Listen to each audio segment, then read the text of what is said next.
இது பல ஆண்டுகளுக்கு முன் மலை கிராமங்களுக்கு இடையே இருந்த வழியில் நடந்த ஒரு கதை. இரு இளம் ஜென் துறவிகள் டாங்கோ மற்றும் எச்சிடோ ஆகிய இருவரும் தங்கள் குருவிடமிருந்து பெற்ற போதனைகளை பரப்புவதற்காக ஒன்றாக பயணம் செய்து கொண்டிருந்தனர். அவர்கள் ஒரு பொதுவான கொள்கையை கொண்டிருந்தனர். எந்த ஒரு சூழ்நிலையிலும் எந்த ஒரு பெண்ணையும் தொடவோ அவளுடன் பேசவோ அல்லது அவர்களுக்கு உதவவோ கூடாது. ஏனென்றால் அவர்கள் துறவிகள் மனதை அலைபாயச் செய்யும் உலக இச்சைகளிலிருந்து முற்றிலும் விலகி இருக்க வேண்டும் என்று தங்கள் குரு கற்பித்திருந்தார். 1. ஆற்றுக்கு அருகே ஒரு மாலை நேரம் அவர்கள் ஒரு கிராமத்தின் எல்லையை அடைந்தனர். அங்கே ஒரு பெரிய ஆறு இருந்தது. இரவு பெய்த கனமழையால் ஆற்றில் வெள்ளம் கரைபுரண்டு ஓடிக்கொண்டிருந்தது. அவர்கள் ஆற்றை கடக்க வேண்டியிருந்தது. ஆற்றின் கரையில் அழகான இளமையான பெண்மணி ஒருவர் நின்றிருந்தார். அவர் மிகச்சிறந்த உடைகள் அணிந்திருந்தார். ஆற்றின் வேகத்தை பார்த்ததும் அவரால் தனியாக கடக்க முடியவில்லை. அவர் மிகுந்த பயத்துடனும் கவலையுடனும் நின்றார். 2 டாங்சோவின் செயல். அப்போது மூத்த துறவியான டாங்கோ அந்த பெண்ணை பார்த்தார். மற்ற இளம் துறவியான எச்சிடோ தங்கள் குருவின் கட்டளையை பற்றி நினைத்து அந்த பெண்ணை அணுகாமல் அமைதியாக கடந்து போகத் தயாரானார். ஆனால் டாங்கோ அவளை நோக்கிச் சென்றார். அம்மா, நீங்கள் பயப்பட வேண்டாம் என்று அவர் கூறினார். ஆற்றில் தண்ணீர் மிகவும் வேகமாகச் செல்கிறது. உங்களால் தனியாக கடக்க முடியாது. தயவு செய்து என் முதுகில் ஏறுங்கள். நான் உங்களை கடத்திச் செல்கிறேன். அந்த பெண் மிகவும் ஆச்சரியப்பட்டாள். ஆனால் நன்றியுடன் அவர் முதுகில் ஏறினாள். டாங்கோ ஒரு வார்த்தையும் பேசாமல் ஆழமான நீரை கடந்து ஆற்றின் மறு கரையில் அவளை மெதுவாக இறக்கிவிட்டார். அந்த பெண் அவர்களுக்கு நன்றி சொல்லி தனது வழியில் சென்றாள்.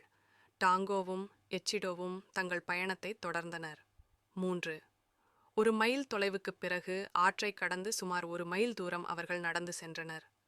ஆனால் இளம் துறவியான எச்சிடோவின் மனம் மிகவும் குழப்பத்துடனும் அமைதியின்றியும் இருந்தது.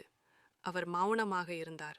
டாங்கோ இயல்பாக இருந்தார். அமைதியாகவும் இலகுவாகவும் இருந்தார். ஆனால் எச்சிடோவால் ஒரு வார்த்தை கூட பேசாமல் இருக்க முடியவில்லை. திடீரென எச்சிடோ வெடித்துக் கிளம்பினார். மூத்தவரே என்று அவர் கேட்டார், நீங்கள் என்ன செய்துவிட்டீர்கள்? நாம் துறவிகள் அல்லவா? பெண்களை தொடக்கூடாது, அவர்களுடன் பழகுதல் கூடாது என்று குருவின் கடுமையான கட்டளை இருக்கிறதே. நீங்கள் எப்படி அதை மீறினீர்கள்? நீங்கள் ஒரு பெண்ணை தூக்கிக் கொண்டு ஆற்றை கடந்து விட்டீர்களே. எச்சிடோவின் குரலில் கோபம், ஏமாற்றம் மற்றும் பயம் கலந்திருந்தது. 4. டாங்கோவின் பதில். டாங்கோ அமைதியாக நின்றார்.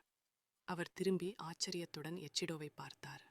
சற்று புன்னகையுடன் டாங்கோ பின்வருமாறு பதிலளித்தார்.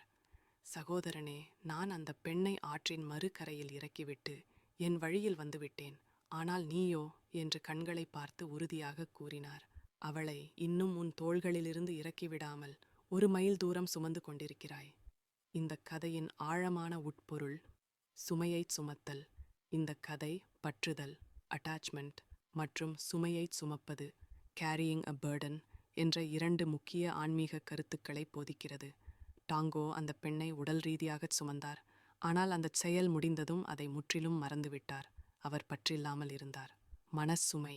இளம் துறவி எச்சிடோ உடல் ரீதியாக பெண்ணை தொடவில்லை என்றாலும் மனதளவில் அந்த குருவின் கட்டளை மீறப்பட்டதைச் சிந்தித்து கோபம், பயம் மற்றும் விமர்சன மனப்பான்மை என்ற உணர்வுகளை தொடர்ந்து சுமந்து சென்றார். அவர் அந்த பெண்ணை 1 மைல் தூரம் தன் மனதின் சுமையாக சுமந்து கொண்டிருந்தார். தர்க்கணம், பிரசன்ட் மோமெண்ட். ஆன்மீக பாதையில் ஒரு செயல் முடிவடைந்த பிறகு அதை பற்றிய விமர்சனம், குற்ற உணர்வு அல்லது கடந்த காலத்தை பற்றிய சிந்தனைகள் ஆகியவை நம்மை தற்போதைய தருணத்தில் வாழவிடாமல் தடுக்கின்றன. ஒரு ஞானி கடந்த காலத்தின் சுமையை அல்லது எதிர்காலத்தின் கவலையை சுமப்பதில்லை. செயல் முடிந்தால் அது அங்கேயே முடிந்துவிடும். சாரம். உண்மையான துறவு என்பது புறச் செயல்களில் அல்ல, அகத்தின் அமைதியிலும் எந்த ஒரு செயலிலும் பற்றுதல் இல்லாமல் இருப்பதிலுமே உள்ளது.